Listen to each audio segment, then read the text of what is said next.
सपने तो सारे लोग देखते हैं। कुछ लोग सोते हुए तो कुछ लोग जागते हुए। एक सपना होता है बिना मेहनत की नींद वाला, तो दूसरा सपना होता है बिना नींद के मेहनत वाला। जी हाँ दोस्तों, आज हम आपके साथ एक ऐसी कहानी शेयर करने वाले हैं जिन्होंने अपने देखे हुए सपने को कंटिन्यूअसली उसको परसीव करते हुए अचीव कर लिया। सो हेलो विजर्स, स्वागत है आपका इस प्यारे से सेशन में जिसमें हमारे साथ एक ऐसी शख्सियत जुड़ी है जिनको आप सभी लोग विलेज गर्ल सोनी के नाम से जानते हैं। तो मैम, स्वागत है आपके इस सेशन में।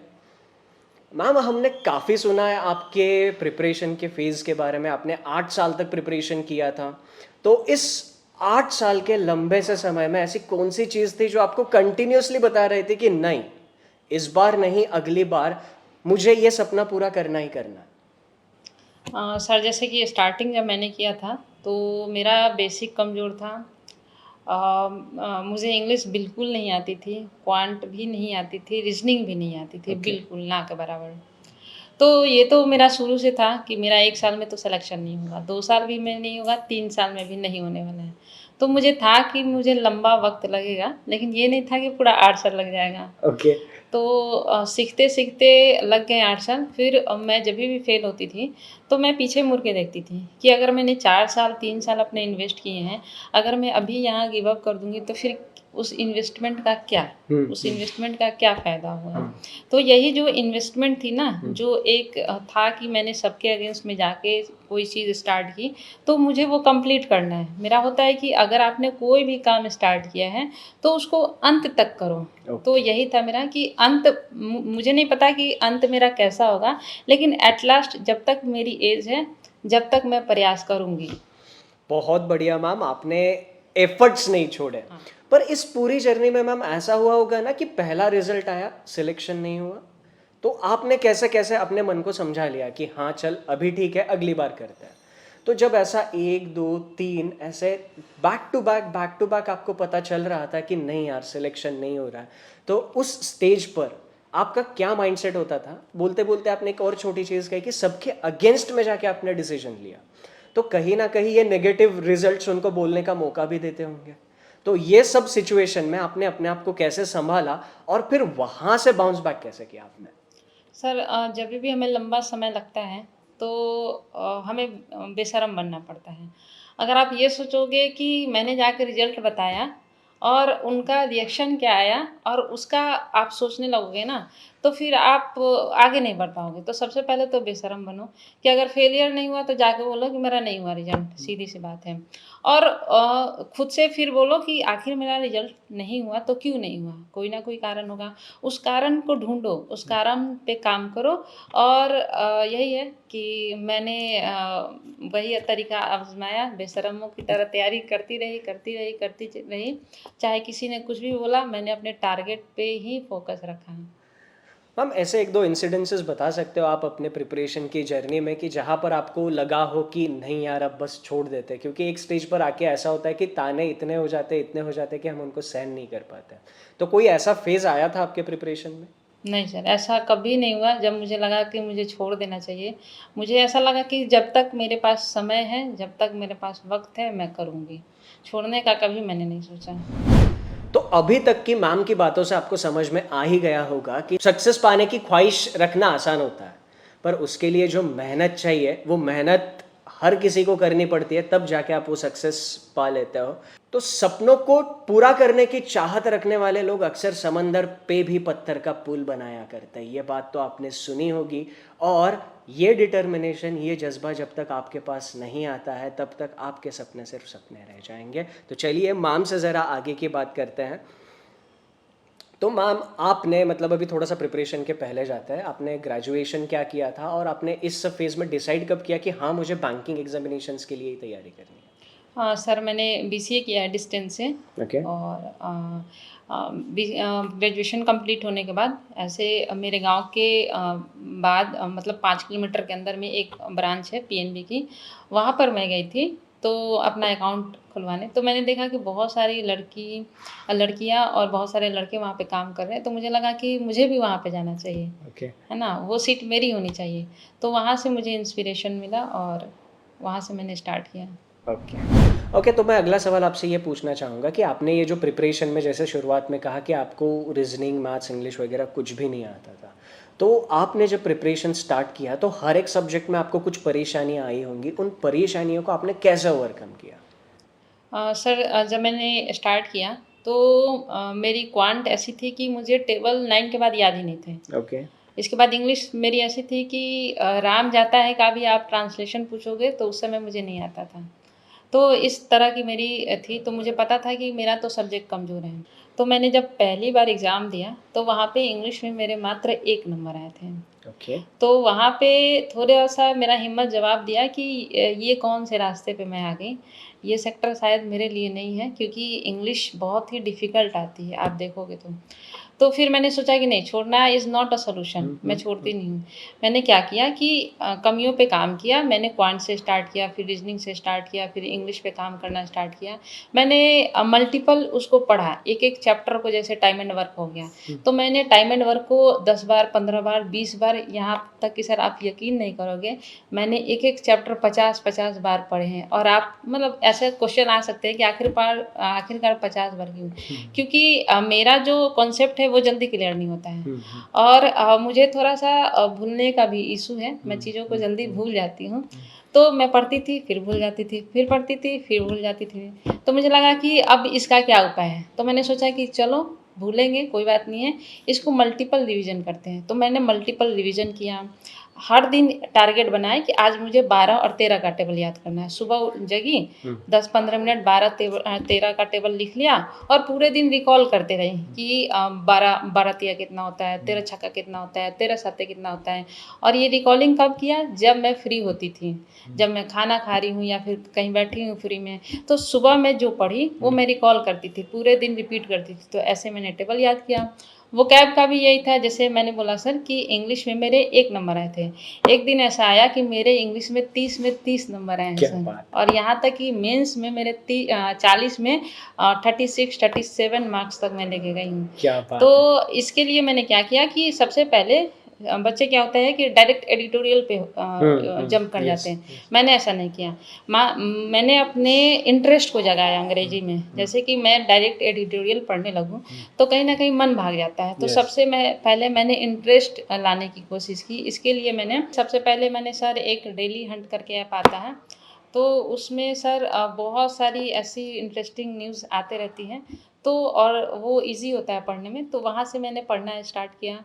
15 दिन, 20 दिन पढ़ा, उसके बाद मेरे को इंटरेस्ट आने लगा। इसके बाद मैं एडिटोरियल पे गई और जो भी एडिटोरियल में मुझे वोकैब नहीं आता था, उसको मैं कॉपी करती थी और गूगल में जाकर टेस्ट करती थी।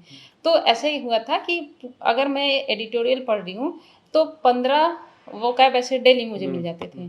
तो सोने के पहले मैं रिकॉल करती थी कि सुबह में मैंने आज एडिटोरियल पढ़ा था, आज कौन-कौन सा वोकैब मुझे नहीं आया था। तो 15 में से 6-7 मुझे रिकॉल हो जाते थे, बाकी के जो होते थे फिर मैं अगले दिन रिकॉल करती थी।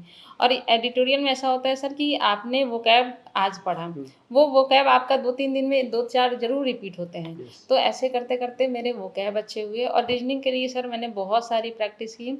और रीडिंग कम्प्रिहेंशन इंग्लिश में पढ़ने के कारण मेरे जैसे एडिटोरियल पढ़ने के कारण मेरे क्लोस्टेज अच्छे हो गए, फिलर्स अच्छे हो गए, एरर डिटेक्शन अच्छी हो गई। तो ऐसे-ऐसे मैंने सर अपनी सब्जेक्ट स्ट्रॉन्ग की। और रीजनिंग के लिए सर बहुत सारा क्विज़ लगाया, मॉक टेस्ट ओके। लगाया, बुक से कॉन्सेप्ट सीखा। ओके, तो बेसिकली जो आपके अंदर से आ रहा था कि नहीं मुझे गिव अप नहीं करना है, उस आपकी एक चाहत ने आपको ये आगे के रास्ते दिखा दिए। हाँ सर। ओके, बहुत बढ़िया। तो ये प्रिपरेशन के फेज़ के टाइम पे ये होता है ना कि ये सब्जेक्ट से तो सारे लोग जूझ रहे होते हैं। पर उस टाइम पे मतलब जब रिज़ल्ट नहीं आ रहे थे, तो आपके फैमिली का सपोर्ट आपको कैसा था? फैमिली सर तो बोलेंगी ना, मान लीजिए सर आप 1 बार फेल होंगे, 2 बार फेल होंगे, 50-50 बार फेल होंगे तो कौन सपोर्ट करेगा? तो ऐसा मेरे साथ भी था कि फैमिली थोड़ा-सा अगेंस्ट हो गई थी। हाँ, लेकिन मुझे था कि चाहे कोई भी अगेंस्ट हो जाए, मुझे अपने साथ रहना है ना? क्या तो बात! मैंने अपना साथ निभाए रखा। मैंने हमेशा खुद से पूछा कि तुम्हें कर सकती हो कि नहीं, तुम्हें क्या करना है? अगर मैं गिव अप कर भी दूँगी तो उससे फ़ायदा क्या है? तो मैंने सोचा कि नहीं, गिव अप तो नहीं करेंगे, चाहे फैमिली अगेंस्ट जाए, चाहे समाज अगेंस्ट जाए, चाहे दुनिया वाले अगेंस्ट जाए, मुझे अपने टारगेट पे फ़ोकस रखना है। क्योंकि जब तक मतलब होता है ना कि अंदर से एक होता है, अपने आप से क्वेश्चन पूछोगे ना कि क्या तुमने अपना दिया 100%? क्या तुमने अंत तक ट्राई किया? कम से कम मैं विफल हो जाऊँगी तो कम से कम वो पॉज़िटिव में तो आंसर आएगा कि सोनी तुम हार भी गई लेकिन तुमने मेहनत किया, यस, मेहनत करके हारी। तो यस। फैमिली बाद में सपोर्ट उन्होंने भी सबने छोड़ दिया था। तो फिर मतलब अभी सब लोग अगेंस्ट हो गए थे एक फेज पर आपके कि हाँ, हाँ। नहीं मतलब बस अब बस हो गया। हाँ। पर उन्हीं लोगों का रिएक्शन कैसा था जब आपका सिलेक्शन हुआ? तो जब ये ज़रा जानना चाहेंगे। सर जब आप असफल रहते हो तो सब लोग आपके अगेंस्ट में रहते हैं। जब आप सफल हो जाते हो तो सब लोग आपके सपोर्ट में आ जाते हैं। हमारा एक ह्यूमन नेचर है कि आप लाख कितना भी पढ़ लो लेकिन आपके पास अगर सफलता नहीं है तो आप बिल्कुल भी आपने बिल्कुल भी पढ़ाई नहीं की, आपको एग्जैक्टली। कुछ भी नहीं आता यस। है। लेकिन जब आप सफल हो जाते हो यानी कि आपने मेहनत की है। तो यस। वही है सर कि आप भले ही चाहे अपना 8 साल लगाओ, 10 साल लगाओ, आपने भरपूर अपनी मेहनत दी है लेकिन अगर आप असफल हो जाते हो सर ना तो आपको लोग बोलेंगे कि नहीं इसने मेहनत मेहनत नहीं नहीं की। की। लेकिन सफल हो जाओगे तो जिन्होंने आपको नेगेटिव बोला होगा वही आके बगल में आपको बोलेंगे कि मैंने ही इसको सपोर्ट किया था। तो बेसिकली वही वो सफलता अपनी पूरी एक जर्नी का जस्टिफिकेशन हाँ, है। हाँ। तो अभी तक जितनी भी कहानी आप लोगों ने सुनी है मैम की, तो इस कहानी से आपको एक चीज़ ज़रूर जानने को मिली होंगी कि जब तक आपको सफलता नहीं मिलती तब तक वो जो बोझ होता है ना वो आपको अकेले को ढोना पड़ता है, और आप कब तक उस बोझ को झेलने के लिए काबिल हो ये डिसाइड करता है कि आने वाले टाइम में आप सफल बनोगे कि नहीं बनोगे। तो इस टाइम को लेकर ही मैम मेरा अगला सवाल है कि कई बार स्टूडेंट्स क्या कहते हैं ना, मैंने प्रिपरेशन चालू किया, 6 महीने तैयारी की, सिलेक्शन हो गया, 1 साल में सिलेक्शन हो गया। तो आपसे एक सवाल पूछना चाह रहा हूँ कि वाकई में इतने टाइम तक किसी एस्पिरेंट को तैयारी करनी चाहिए? इतना लंबा समय हम्म। मतलब इतना लंबा हम्म। समय सर सबकी अपनी-अपनी ताकत होती है, अपनी-अपनी एक स्ट्रेंथ होती है। कोई बच्चा ऐसा होता है कि वो एक बार में पढ़ेगा तो उसको समझ में आ जाएगा। कोई बच्चा ऐसा होता है कि 10 बार में उसको समझ में आता है, जैसे कि मैं। मुझे ऐसा है कि एक बार में कोई कुछ भी समझ में नहीं आता है, कोई भी कॉन्सेप्ट नहीं, जब तक उसको मैं रिपीट मोड में बार-बार नहीं देखूँ। तो अगर मैं अपनी कंपैरिज़न इस बच्चे से करूँगी कि इसने 6 महीना में ले लिया नौकरी, 1 साल में सफलता हासिल की, तो यहाँ पे गलत मैं हूँ, क्योंकि मेरा जो पावर है, मेरी जो कैपेबिलिटी है, वो उनसे अलग है। तो कभी भी ये नहीं सोचना है कि उसने 6 महीने में ले लिया, तो मेरा भी हो जाना चाहिए, बिल्कुल नहीं। आप अपनी पावर देखो कि मेरे अंदर क्या-क्या कमी है। हो सकता है आपके अंदर बहुत सारी कमियाँ हों, तो उसको दूर करते-करते आपको ज़्यादा समय लगेगा। तो ये जो 6 महीने वाले, 1 साल वाले बच्चे होते हैं, ये बहुत कम होते हैं, बहुत ही कम, 100 यस। में 1%। यस। बाकी 99% बच्चे वही होते हैं जो 3 साल, 4 साल, 5 साल, 6 साल, 8-8 साल में सिलेक्शन लेते हैं। यस। तो कहते हैं ना दोस्तों कि असफलता एक ऐसी तिजोरी है जहां सफलता के सारे हथियार मिलते हैं, बस आपको ढूंढने की वो नज़र चाहिए। तो मैम मैं थोड़ा सा आगे बढ़ना चाहूँगा कि आपने इस 8 साल की जर्नी में कौन कौन से रिसोर्सेज रेफ़र किए और क्या पढ़ाई के रिसोर्सेज थे आपके? सर जैसे मैंने बोला कि मैं मल्टीपल वीडियोज़ देखती थी, मल्टीपल बुक्स पढ़ती थी। तो सर मैंने मल्टीपल फेलियर देखे हैं, मल्टीपल रिसोर्सेज़ यूज़ किए हैं, बहुत सारे रिसोर्सेज़ किए हैं क्योंकि मैंने जैसा बताया कि मैं रिपीट करके चीज़ों को पढ़ा करती थी। तो बहुत सारे सोर्सेज़ मैंने यूज़ किए हैं सर, और सबसे पहला अगर सोर्स की बात करें तो मैंने टेक्स्ट बुक ही अपना मॉक टेस्ट परचेज़ किया था 2016 में। ओके। तो टेक्स्ट बुक क्योंकि उस समय तक 3 साल की मेरी प्रिपरेशन हो गई थी। तो मुझे लगा कि अब मुझे कोई मॉक टेस्ट लगाना चाहिए, तो मैंने 2016 में स्टार्टिंग में मॉक टेस्ट लिया था टेक्स्ट बुक का। तो टेक्स्ट बुक मेरा पहला रिसोर्स था सर। कुछ रीज़न इसके पीछे टेक्स्ट बुक को पहली दफ़ा चुनने के क्योंकि बारे में? Cheap and best, okay. क्योंकि उस समय सर एक ऑफ़र आया था कि आप शेयरिंग करोगे तो आपको कुछ डिस्काउंट मिल जाएगा। ओके। तो 500-600 में मुझे मिल गए थे पूरे साल के लिए, ओके। तो बहुत अच्छा लगा। तो टेक्स्ट बुक पास ने अभी जैसे आपने कहा कि चीप एंड बेस्ट, तो इसमें बेस्ट चीज़ क्या लगी आपको? बेस्ट ये लगी सर कि आपको कम अमाउंट में बहुत सारा सोर्स मिलता है। जैसे आपको अनलिमिटेड क्विज़ेज़ मिल जाते हैं, सेक्शनल मिल जाते हैं, मॉक टेस्ट मिल जाते हैं। तो एक जो फाइनेंशियल कमज़ोर बैकग्राउंड का बच्चा भी है ना, वो इसको परचेज़ करके आराम से प्रैक्टिस कर सकता है। ओके, तो मैम क्या आप थोड़ा सा ये बता सकती है कुछ पिछले 8 साल की जर्नी को रिकॉल करके कि आपने अभी तक टोटल कितने एग्जामिनेशंस दिए हैं, और इन हर एक एग्जामिनेशन का लर्निंग तो मैं नहीं कहूँगा, बट हर एक एग्जामिनेशन के बाद आपका लर्निंग क्या होता था, आपका थॉट प्रोसेस क्या होता था? सर अगर एग्ज़ाम की बात की जाए तो सर अनलिमिटेड एग्ज़ाम, मुझे भी नहीं पता मैंने कितने एग्ज़ाम दिए हैं, अनलिमिटेड दिए हैं। बहुत सारे एग्ज़ाम दिए हैं और हर फेलियर के बाद यही मैं सोचती थी कि नहीं, फेल तो होके नहीं मुझे रुकना है, जीतना ही है। तो यही था कि फेलियर के बाद मुझे लगता था कि नहीं, आगे तो बढ़ना ही है, तो फेलियर से मैं सीखती थी और फिर वो जो कमी की थी उसको दूर करके फिर आगे अपना प्रोसेस करती थी। यस, मतलब बेसिकली जब रिजल्ट आपके फेवर में नहीं आता था, यही एक थॉट प्रोसेस था आपको कि नहीं, जो मैंने शुरुआत की थी उस शुरुआत का अंत ये तो नहीं हो सकता था, हाँ, मैं सिलेक्शन लेके ही हाँ। रुकेंगे। यस, तो यही डिटर्मिनेशन चाहिए होता है कि किसी भी इंसान को अगर लाइफ में सक्सेसफुल होना है ना, जो भी सपना देखा है आपने, कोई भी सपना XYZ हो, उसको अगर पाना है तो बिना रुके, बिना थके और बिना बाकी लोगों को बातों में आए, आपको उसके लिए मेहनत करनी चाहिए। आप उसको 110% पालोगे, बस आप उसको कितनी शिद्दत से चाहते हो ये मैटर करता है। तो मैम के पास आते हैं वापस। मैम, इस पूरी जर्नी में कोई एक एग्जामिनेशन ऐसा था जिस एग्जामिनेशन से आपको कुछ ज़्यादा लगाव था, या फिर वो एग्जामिनेशन को आपने ज़्यादा प्रायोरिटी पे रखा था? हाँ सर, मेरा जो मैंने बताया कि सबको पता है कि मैं हमेशा क्लर्क के लिए तैयारी करती थी, मैंने कभी पीओ का फॉर्म फिल नहीं किया। तो स्टेट बैंक क्लरिकल जो आया था वो मेरा 2020 का लास्ट एग्ज़ाम था। ओके। तो उसका प्रीलिम्स मैंने फ़ेब में दिया था और मेंस अक्टूबर-नवंबर में ऐसा था। तो पूरे साल मैंने 1 साल लगातार करंट अफ़ेयर्स पढ़ा, क्वांट पढ़ा, दिन-रात, मतलब मैं सर 15-15, 16-16 घंटे देती थी, क्योंकि मुझे पता था कि इसके बाद मुझे फ़ॉर्म फिल नहीं करने, ये मेरा लास्ट है। क्योंकि पीओ का मैंने सपना ही नहीं देखा था। ओके। तो उसके लिए सर वो मेरा एकदम होता है ना कि खून-पसीने की लड़ाई वो मेरी खून-पसीने की लड़ाई थी सर। ओके, जो आप जीत गए। हाँ। बहुत बढ़िया। तो मैम, आपने इस फील्ड में बहुत सारा टाइम स्पेंड किया है, मतलब आपने प्रिपरेशन में लगभग लगभग हर एक फेज़ देखा है, उस फेज़ से आप बाहर भी आए हो। तो अभी क्या है ना, बहुत सारे स्टूडेंट उस फेज़ में कहीं ना कहीं अटके हैं। तो आप उन सारे स्टूडेंट्स के लिए क्या बताना चाहोगे कि क्या माइंडसेट रखें, मतलब प्रॉब्लम से फाइट करते वक्त, या फिर कहीं वो फंसे हुए वहाँ से बाहर आते वक्त क्या उनका थॉट प्रोसेस रहना चाहिए? सर यही मैं कहना चाहूँगी कि करना आप ही को है ना? हम्म। दूसरे आपके कैपेबिलिटी को नहीं जानते हैं, दूसरे आपके स्ट्रेंथ को नहीं जानते हैं। तो आप अपने आप से पूछना हमेशा, जभी भी गिव अप करने का मन करे खुद से पूछना स्टार्ट क्यों किया? और क्या आपको गिव अप करना चाहिए?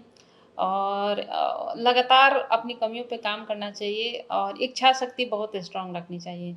इच्छा शक्ति आपकी स्ट्रॉन्ग रहेगी तभी आप आगे बढ़ोगे। ओके, तो 2 लाइन यहाँ पर बहुत ज़्यादा इम्पोर्टेंट है कि करना आप ही को है ना?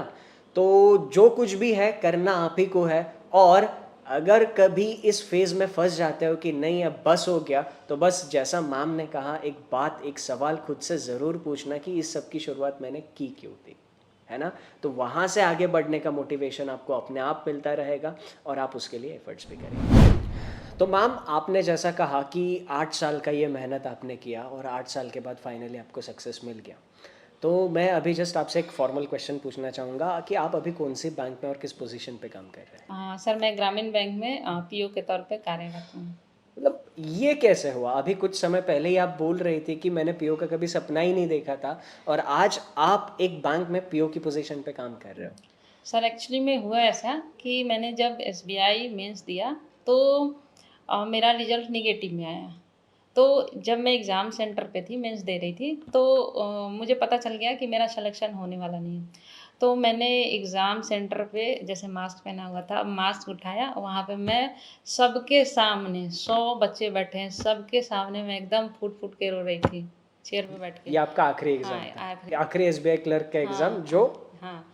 यहाँ तक कि मुझको उठाकर बाहर निकाला गया है। इतना मैं, मतलब होता है ना कि हाँ, कोई इंसान होप, मतलब इतना मेहनत करे और होप खो दे, तो वो वाला मेरा सिचुएशन हो गया। फिर मैंने सोचा कि अब क्या करना है? तो फिर मैंने अपना एक यूट्यूब चैनल की स्टार्ट की कि मैं अपनी फेलियर यहाँ पे शेयर करूँगी, बताऊँगी बच्चों को कि हाँ, क्या-क्या मैंने गलती की जिसके कारण मेरी फेलियर हुई। उसी दौरान ये हुआ कि पीओ की वैकेंसी आई, आरआरबी पीओ और आईबीपीएस पीओ। और मेरा एक फ्रेंड जिसने मेरा फॉर्म फिल कर दिया, तो मुझे ये भी नहीं पता था कि मेरा पीओ का फॉर्म फिल हो चुका है। जब डेट्स आई तो मुझे पता चला कि डेट आ गई है। क्या बात कर रहे हो, मतलब एग्जाम के डेट आने तक आपको मालूम नहीं था? मालूम नहीं था ओके। कि मेरा फॉर्म फिल हो चुका है। तो मेरा फॉर्म फिल हो चुका था, फिर डेट आ गई। तो मैंने सोचा कि ये तो मैंने इतनी मेहनत की, जिसके पीछे पूरा जान लगाया, वो तो क्लियर हुआ नहीं। अब ये तो मतलब ये तो मेरे बस की बात नहीं है। फिर भी मैंने सोचा कि यूट्यूब चैनल स्टार्ट कर दिया है, जाते हैं और सेंटर तक जाते हैं, एक मेरा वीडियो बन जाएगा, यही सोच के साथ मैं चली गई। फिर मैंने एग्ज़ाम दिया, फिर मेरा प्रीलिम्स क्लियर हो गया, दोनों प्रीलिम्स क्लियर हुआ साथ ही साथ। इसके बाद जब मेंस का डेट आया तो मैंने फिर यही सोचा कि जब कलर का मेंस नहीं निकला तो पीओ तो बहुत ही बड़ी बात है। फिर मेरे दिमाग में आया कि चलो वीडियो एक बना लेते हैं, सेंटर तक जाएँगे, मेरा वीडियो बन जाएगा, बच्चों से बात कर लेंगे, है ना? तो यही सोच के साथ मैंने पढ़ाई की थी मेंस के लिए, लेकिन मुझे था कि मेरा होगा नहीं क्लियर। तो फिर मैं मेंस में गई, दोनों मेरा मेंस क्लियर हो गया। यहाँ तक कि डिस्क्रिप्टिव से मुझे डर लगता था कि मैंने कभी भी लेटर नहीं लिखा है, एस्से नहीं लिखा। फर्स्ट टाइम मैंने लेटर ऐसे लिखा आईबीपीएस पीओ में, और दोनों में मेरे अच्छे स्कोर आए। मैंने डिस्क्रिप्टिव भी क्लियर किया, है ना सर? ओके। तो मेरा मेन पर्पस यही हमेशा होता था कि प्रीली तो क्लियर हो गया, मेंस मेरे बस की बात नहीं है। फिर ऐसा हुआ कि मेरा मेंस भी क्लियर हो गया, फिर मेरा डिस्क्रिप्टिव भी क्लियर हो गया। और ये क्लियर इस वजह से हुआ क्योंकि मैंने जो पीछे मेहनत की थी ना, वो मेरी मेहनत काम आ गई। क्योंकि हमेशा मैं एग्ज़ाम ये सोच के देती थी कि ये मेरे को चाहिए छीनने के लिए। लेकिन ये एग्ज़ाम मैंने ये दिया कि मेरा तो होगा नहीं। तो होता है ना, टेंशन फ्री इंसान हो टेंशन फ्री। जाता है कि अब छोड़ो, है ना? तो बिना टेंशन के मैंने रिलैक्स होके एग्ज़ाम दिया, तो मेरा दोनों मेंस क्लियर हो गया।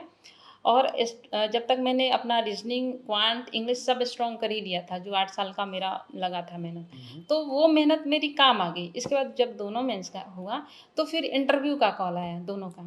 फिर मैंने सोचा कि मैं तो कभी किसी से इंटरेक्शन की नहीं, अब 5 पैनल होगा, है ना? और मेरा क्या है सर कि मैं गाँव से हूँ, तो मेरी हिंदी में भोजपुरी मिक्स हो जाती है। तो मैं सोचती थी कि मैं सबसे नीचे हूँ, वहाँ पे बहुत ही स्टैंडर्ड बच्चे आएँगे, मेरा तो होगा नहीं, मुझे तो निकाल देंगे, बोलने उतना अच्छा आता नहीं है। फिर मैंने सोचा कि ठीक है, क्या करते हैं, आखिर ऐसे भी फेल हैं, फिर से एक वीडियो बना एक के से आता है। एक वीडियो बन जाएगी। सच में मेरा यही थिंकिंग था।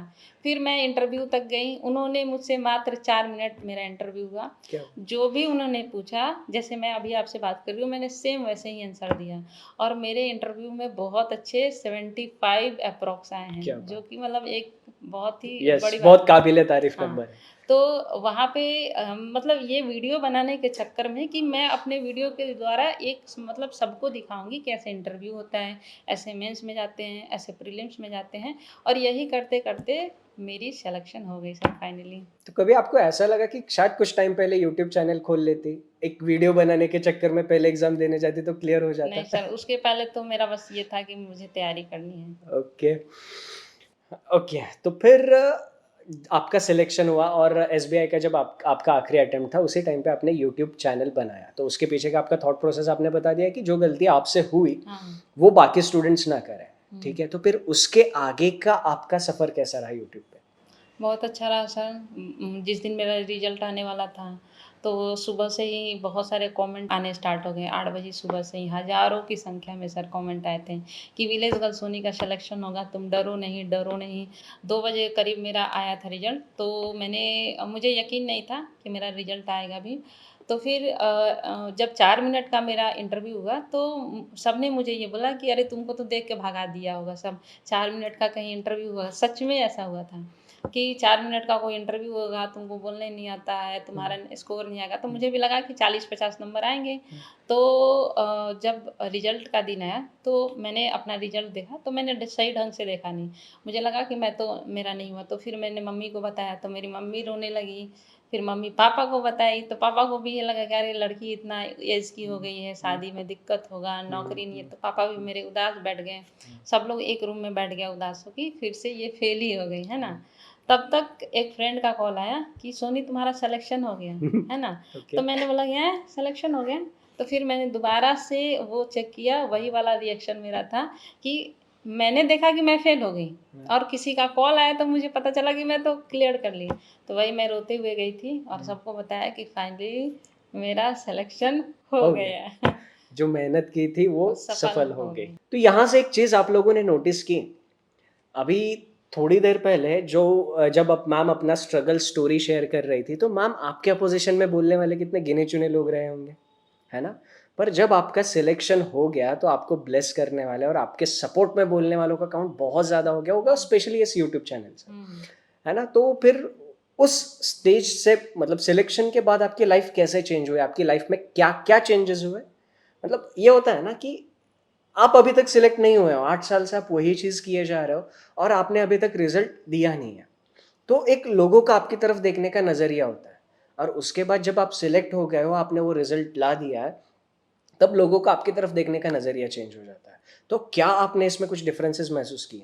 हाँ जी सर, डिफरेंसेस तो बहुत ज़्यादा है। अभी जैसे मैं जहाँ जिस गाँव से आती हूँ, वहाँ पे आस-पास में किसी भी लड़की ने सिलेक्शन नहीं लिया है। मैंने पहली बार सिलेक्शन लिया और काफ़ी एज लगा, काफ़ी समय लगा। तो मैं गाँव जाती हूँ तो लोग मिसाल देते हैं कि देखो इसने इतना हिम्मत दिखाई, इसके अंदर इतनी काबिलियत है, हिम्मत नहीं हारती है, जज़्बा है। तो अपने मतलब बच्चों से बोलते हैं कि देखो ये कर सकती है तो तुम भी कर सकते हो। फिर मेरा यूट्यूब चैनल भी है, तो वो भी सब आस-पास के लोग को मोटिवेशन मिलता है कि ये अपने दम पे इतना आगे जा रही है। और सर लाइफ़ चेंजिंग की बात करें तो बहुत सारी चेंज हुई। सबसे पहले तो फाइनेंशियल स्टेबिलिटी आ गई। ओके। मैं अभी कुछ भी मतलब यस, अपने मन के अनुसार कर सकती हूँ। यस। पहले ऐसा था कि 20 रुपए भी लेने हैं तो पापा से पापा पापा से। 20 रुपए दे दो, ऑटो भाड़ा दे दो। हम्म। अब ऐसा नहीं है, फाइनेंशियल स्टेबल हूँ, फैमिली को सपोर्ट कर सकती हूँ। फैमिली में भी अगर कोई फाइनेंशियल क्राइसिस आती है तो वहाँ पे सपोर्ट कर सकती हूँ। रिस्पेक्ट बहुत ज़्यादा बढ़ गई है। और सबसे बड़ी बात कि टेक्स्ट बुक टीम ने मुझे कॉल किया, मुझे मुंबई आने का मौका मिला। वो मेरी सफलता के बाद ही मौका मिला, क्योंकि पहले ही मैंने बताया कि असफल लोगों को कोई नहीं पूछता है। जब आप यस, सफल हो जाओगे तो भी आपकी रिकॉग्निशन होगी, लोग यस। आपको पहचानेंगे, लोग आपको बुलाएँगे। तो यही है चेंजिंग। तो जो भी चेंजेस हुए सिलेक्शन के बाद, उसमें से सबसे फेवरेट चेंज आपका कौन सा रहा सब सर फेवरेट ही है मेरे। हर है? मोमेंट सर मेरे लिए फेवरेट ही हैं, ओके, मुझे ऐसा लगता है। ओके। कि मैंने ऐसा हुआ है सर कि अभी मेरे को 14-15 महीने हो गए जॉइनिंग किए हुए, और आज भी मुझे लगता है कि मेरी आज ही जॉइनिंग हुई है। हर दिन मेरे को ऐसा लगता है कि मैंने आज जॉइन किया है। मैं उतनी ही खुश रहती हूँ, मैं उतनी ही पॉजिटिव रहती हूँ, और मेरी लाइफ में जो भी आता है हर दिन उसको मैं फुल एंजॉय करती हूँ। बहुत बढ़िया। तो अभी थोड़ा-सा क्या है ना कि बैंक के अंदर क्या होता है, ये बहुत सारे लोगों को क्यूरियोसिटी होती है कि मतलब चलो सिलेक्शन तो लेना है, बट सिलेक्शन लेने के बाद आगे काम क्या होता है, कैसे होता है? तो आपका दिन मतलब जब आप पंच करते हो, तो वहाँ से लेकर जब आप बैंक से, ऑफ़िस से, ब्रांच से बाहर निकलते हो, तब तक आपका पूरा दिन कैसा रहता है? सर जैसे ही मैं रूम से बाहर निकलती हूँ, तो जैसे मेरी पोस्टिंग ग्रामीण बैंक में है, तो ग्रामीण बैंक में अगर आप ऑफिसर के पद पे कार्यरत हो और ग्रामीण इलाके में हो तो रिस्पेक्ट बहुत ज़्यादा मिलती है। जैसे ही आप कमरे से बाहर निकलोगे, मैडम मैडम मैडम मतलब पूरे रास्ते मैडम मैडम बोलना स्टार्ट हो जाते हैं। रिस्पेक्ट बहुत ज़्यादा मिलती है। और सर काम जो है बैंक का, तो बैंक का जो काम है बहुत ज़्यादा रिस्पॉन्सिबिलिटी वाला काम है। लेकिन यही है सर कि कोई भी काम अगर आप एंजॉय करके करोगे ना, जैसे आपने बोला सर अभी हुँ। कि कोई भी काम आप एंजॉय करके करोगे तो मज़ा आता है। और बैंक की नौकरी मेरे लिए बस एक नौकरी नहीं है, इसके लिए मैंने बहुत मेहनत की है। तो इसको मैं एक अपने मंदिर की तरह समझती हूँ कि भाई मुझे रोज़ जाना है यहाँ पे, इसको रिस्पेक्ट करनी है। जो चेयर मुझे मिली है वो चेयर बड़ी मतलब बहुत किस्मत से मिली है सर। क्योंकि आप देखेंगे सर कि अभी लाखों बच्चे यस। किसी न हुँ, किसी कोने हुँ, पे, जब हुँ, हम लोग हुँ, बैठ के बात कर रहे हैं, तो लाखों बच्चे कहीं न कहीं बैठ के अभी डीमोटिवेटेड होंगे। हुँ, कहीं न कहीं किसी कोने में बैठ के रो रहे होंगे। कहीं न कहीं वो छुप रहे होंगे किसी हुँ। से कि अगर मैं कमरे से बाहर जाऊँगा तो लोग मुझे कुछ बोल देंगे, नेगेटिव बोल देंगे, उनको फेलियर से डर लगेगा। तो आज मैं जिस पोज़ीशन में हूँ सर, वो एक लक की बात है, एक बहुत ही सौभाग्य की बात होती है कि आपको एक नौकरी मिलती है, आपको एक स्टेबिलिटी मिलती है। तो इसको मैं बहुत ज़्यादा रिस्पेक्ट करती हूँ, बहुत ज़्यादा मुझे लगता है कि मतलब मैं पूरी ज़िंदगी इसको एन्जॉय करूँगी, और मैं बहुत ही शिद्दत से काम करूँगी, बहुत ही ईमानदारी से काम करूँगी।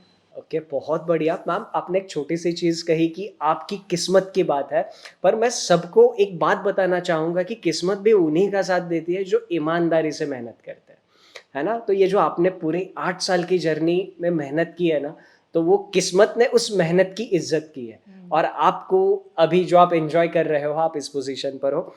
तो मैम बैंक में काम करते वक़्त आपका एक्सपीरियंस क्या रहा? मतलब कोई ऐसा कभी आपके साथ हुआ कि कोई केस आ गया, कोई आदमी एकदम जोश-जोश में आ गया, मैम ये नहीं हो रहा है, आपने मेरे साथ ये किया, आपकी ब्रांच में ये नहीं हो रहा है। कुछ ऐसे अतरंगी केसेज़ या फिर कुछ इंटरेस्टिंग केसेज़ आपके साथ कभी हुए बैंक में? हाँ सर, होता है ऐसा है ना कि जैसे मैं जहाँ पे पोस्टिंग हूँ, तो वहाँ पे हर दूसरी औरत मतलब जो आती हैं जमा निकासी करने, डिपॉज़िट करने, पैसा निकालने, तो वो मुझे देखकर बस यही क्वेश्चन पूछती हैं कि आपकी शादी हो गई है? तोहर शादी हो गइल बा? तो ये उनका क्वेश्चन हमेशा रहता है कि शादी मेरी हुई है कि नहीं हुई? तो ये मुझे बड़ा फ़नी लगता है। तो मैं बोलती हूँ कि तहरा निके का काम बा हमरा शादी से? भोजपुरी में मैं मोस्टली बात करती हूँ अपने ब्रांच में, क्योंकि वहाँ पे जो है तो भोजपुरी में ही लोग बातें करते हैं, तो मैं भी कोशिश करती हूँ भोजपुरी में बातें करने। तो वो पूछती है तार शादी हो गइल बा? मैं बोलती ना नइखे भइल, कराए के बा। ओके। तो मैम अभी तक आपने जो भी अपना एक्सपीरियंस शेयर किया, चाहे वो आपके प्रिपरेशन को लेकर हो या फिर चाहे आप जो स्टूडेंट को गाइड कर रहे हैं उसको लेकर हो। तो इससे मुझे एक छोटी सी कहानी ये याद आ रही है थॉमस एडिसन सर की। जब उनका हज़ारवाँ एक्सपेरिमेंट बल्ब बनाने का हज़ारवाँ एक्सपेरिमेंट सक्सेसफुल हुआ तो लोगों ने उनसे पूछा कि आपने पहले ये सारे एक्सपेरिमेंट जो आपके फेल हुए उसके बारे में क्या बोलना चाहोगे? तो उन्होंने बोला कि मैंने ये जो सारे पहले एक्सपेरिमेंट किए हैं इन सब में मैंने ये जाना कि क्या नहीं करना चाहिए। हुँ। है ना? तो वैसे ही आपके जो इतने सारे अटेम्प्ट्स थे, तो आपको क्या लगता है कि स्टूडेंट्स ने ऐसी कौन-सी चीज़ें हैं जिनसे दूर रहना चाहिए, वो कंप्लीटली अवॉइड करनी चाहिए, उसको करना ही नहीं चाहिए? सर जैसे मैंने जब तैयारी की तो मैं मीनिंगलेस तैयारी करती थी। जैसे मेरा बैकग्राउंड कुछ नहीं है। किसी ने मुझे बताया नहीं कि ये बुक पढ़ोगे तो जल्दी सफलता मिल जाएगी, ये मॉक टेस्ट परचेज़ करो, यहाँ से पढ़ो। तो कई बार ऐसा होता है कि हम स्टार्ट तो कर देते हैं, लेकिन कैसे स्टार्ट करना होता है नहीं पता होता है। कोई भी बुक उठा लिया पढ़ने लगे, कोई भी मॉक टेस्ट लगाने लगे, कोई भी क्विज़ेज़ लगाने होने लगे। तो हमें सबसे पहले ये देखना है कि अभी जैसे हम मॉक टेस्ट लगाना स्टार्ट से ही स्टार्ट कर देते हैं। अभी 1 मंथ तैयारी हुँ, किया और फिर मॉक टेस्ट लगाने लगे, क्विज़ेज़ लगाने लगे। फिर उसमें स्कोर तो कम आएँगे, फिर हुँ। बच्चे बोलेंगे कि दीदी 20 ही नंबर आ रहे हैं, 25 ही नंबर आ रहे हैं। मेरे चैनल पे ऐसा बहुत बार कमेंट आता है कि दीदी मैंने 3 महीने से तैयारी की, इंग्लिश पढ़ रहा हूँ, लेकिन मेरी इंग्लिश अभी 3 नंबर, 4 नंबर, 5 नंबर आ रही है। तो कहने का मतलब यही है कि आप ये सोचोगे कि अभी आपने तैयारी की और अभी आपके सारे सब्जेक्ट स्ट्रॉन्ग हो जाएँगे, तुरंत आपके स्कोर अच्छे आने लगेंगे, ये पॉसिबल नहीं है, ये बहुत कम केसेज़ में होते हैं, है ना? हुँ। तो एक चीज़ मान के चलना है हमें कि हमें समय लगेगा, तो समय को समय देना है, घबराना नहीं है। दूसरी बात कि र्यूमर्स में नहीं पड़ना है कि कुछ भी अफ़वाह आ रहा है कट ऑफ के बारे में, तो कट ऑफ देखने चले गए। अभी पढ़ाई करने का समय है, तो पढ़ाई छोड़कर पहले कट ऑफ देख लेते हैं कि कितनी कट ऑफ जाएगी, तो ऐसा नहीं करना है। आप अपने तैयारी पे ध्यान दीजिए ना, कट ऑफ कुछ भी जाए, आपको ये सोचना है कि कट ऑफ कुछ भी जाए, मुझे उस लेवल की तैयारी करनी है कि मैं कट ऑफ को ओवरकम कर दूँ, पास कर दूँ, है ना? क्योंकि कट ऑफ तो आपके हाथ में नहीं है, ऊपर भी जा सकता है, नीचे भी जा सकता है। तो रूमर्स पे ध्यान नहीं देना है, वैकेंसीज़ पे ध्यान नहीं देनी है। मेरा जब सिलेक्शन हुआ है, बहुत कम वैकेंसी में हुआ है, ऐसा नहीं है कि हज़ार हज़ार की वैकेंसी में मेरा सिलेक्शन हो गया। तो सिलेक्शन होता है, अगर आपकी 100 भी वैकेंसी आएगी तो भी सिलेक्शन होगा, 50 भी वैकेंसी आएगी तो भी सिलेक्शन होगा। तो रूमर्स पे ध्यान नहीं देना है, कट ऑफ पे ध्यान नहीं देना है। कुछ भी कहीं से किसी ने भी कुछ भी सजेस्ट कर दिया, 50 चैनल पे नहीं जाना है कि इसने ये चैनल बोल दिया था, उस पे चले गए, फिर किसी ने कुछ चैनल नहीं, किसी एक को फ़ॉलो करना है, किसी एक पे स्टिक रहना है ना? तो ऐसा करना है। तो जैसा अभी आपने आपने शेयर किया कि मुझे ये बताने वाला कोई नहीं था, तो क्या आपको ऐसा लगता है कि ये सारी चीज़ें अगर सही से बताने वाला आपके पास गाइडेंस होता, तो ये जो समय आपको लगा ये शायद थोड़ा और कम हो सकता था? बिल्कुल सर, जैसे कि आपको कहीं जाना है, ठीक है? जैसे मुझे बिहार से मुंबई आना था, तो मुझे क्या हुआ, टिकट मिला, मैं प्लेन में बैठी, सीधे मुंबई आ गई। अब मुझे रास्ता नहीं पता होता कि कैसे रास्ते कौन से रास्ते से जाना है, तो 10 रास्ते हैं, तो मुंबई जाने के लिए मैं ये भी रास्ता ट्राई करती, नहीं पहुँचती, फिर दूसरा रास्ता ट्राई करती, फिर तीसरा, फिर चौथा। अब हो सकता था पहले रास्ता में ही मिल जाता, तो दसों रास्ता ट्राई करने के बाद तब तो मैं मुंबई पहुँचती। तो वही होता है कि अगर आपको कोई बताने वाला होता है, आपको डायरेक्शन मिलता है, तो आप हो सकता है जल्दी पहुँच जाओ, वरना आपको हर रास्ते से गुज़र के ही तो मेन रास्ता मिलेगा ना। तो वही है कि अगर आपको कोई बताने वाला होता है, तो सच में रास्ते ईज़ी हो जाते हैं। ये तो अपने रीज़निंग की बात हो गई, पज़ल में बहुत सारी पॉसिबिलिटीज़ आ गई, हाँ, अगर हाँ। सीधा हमें हाँ, पहले सही पॉसिबिलिटी मिल जाती है, फट से सॉल्यूशन है। हाँ। ओके, तो जो भी स्टूडेंट्स अभी स्ट्रगल कर रहे हैं कहीं ना कहीं अपने प्रिपरेशन को लेकर, अपने टारगेट्स को लेकर, आप उनके लिए क्या एडवाइस देना चाहेंगे? एडवाइस यही है सर कि जब मैं तैयारी करती थी तो जिनका सिलेक्शन हो गया तो मैं उनसे बात करती थी तो वो बोलते थे कि लगी रहोगी तो सिलेक्शन ज़रूर होगा। तो मेरे मन में ये आता था कि खुद का तो सिलेक्शन हो गया तो फेंकोगे ही, है ना? हम सोचते हैं ना कि सिलेक्शन जिसका हो गया तो यस। वो तो लंबी-लंबी फेंकते हैं। लेकिन ऐसा नहीं है, सच में ऐसा होता है कि अगर आप लगातार मेहनत करोगे, सही दिशा में काम करोगे, अपनी कमियों पे काम करोगे तो बिल्कुल सिलेक्शन होता है, चाहे वैकेंसी कितनी भी आए। तो मैं स्टूडेंट को यही कहूँगी कि कभी भी दूसरे के ऊपर दूसरा जो भी बोले उस पे ध्यान नहीं देना है। अपने लक्ष्य पे फ़ोकस रहना है, लगातार मेहनत करनी है। फ़ेल हो गए, ऐसा नहीं होगा कि बिना फ़ेल हुए एक बार में एग्ज़ाम निकल गया, फ़ेल तो होना ही है। ये मान के चलना है कि फ़ेल होना है, 10 होना है, 20 होना है, 30 होना है, 40 होना है, 50 होना है। लेकिन हमको जब तक सफलता नहीं मिल जाती, तो हमको फेलियर से सीखते रहना है और सीखते-सीखते थोड़ा कलेक्ट करते हमें सफल ज़रूर होना है। कि बहुत बढ़िया। तो मैम, आपसे बात करके बहुत अच्छा लगा और आई होप जिन्होंने भी ये सेशन देखा है उन लोगों को भी बहुत सारी मोटिवेशनल चीज़ें मिली होंगी। शायद कहीं ना कहीं आज ये बात सुनकर जो लोग गिव अप करने वाले थे वो भी शायद दोबारा खुद का इंट्रोस्पेक्शन करके अपने सफ़र की तरफ फिर से चल पड़ेंगे। Thank you so much ma'am, यहाँ पर हमारे साथ जुड़कर आपका एक्सपीरियंस शेयर करने के लिए बहुत बहुत शुक्रिया। तो बस आखिरी में मैं यही बात कहना चाहूँगा, टूटने लगे हौसला तो बस इतना याद रखना, बिना मेहनत के तक तो ताज नहीं मिलते। टूटने लगे हौसला तो बस एक बात याद रखना, बिना मेहनत के तक तो ताज नहीं मिलते। अंधेरों में भी ढूंढ ही लेते हैं अपनी मंजिल, क्योंकि जुगनू कभी रोशनी के मोहताज नहीं होते। So that's it, thank you, take care and enjoy your time.